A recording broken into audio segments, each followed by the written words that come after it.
Ibarra. Ako ang nag-iisang anak ni Kapitan Tiago. Si Ginoong Crisostomo Ibarra ang aking kasintahan.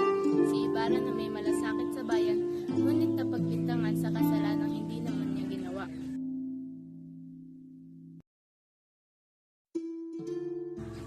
O Crisostomo Ibarra, mahal ko. Labis ako natatakot at nababahala para sa iyo, lalo na nang mag-excommunicado ka. Labis akong nalungkot, mahal. Hindi mapakali sa kaiisip kung anong pwedeng mangyari sa iyo. Sa aking pamamahingi, walang tigil ako sa pagsambit sa pangalan ng aking inang hindi ko malang nakilala.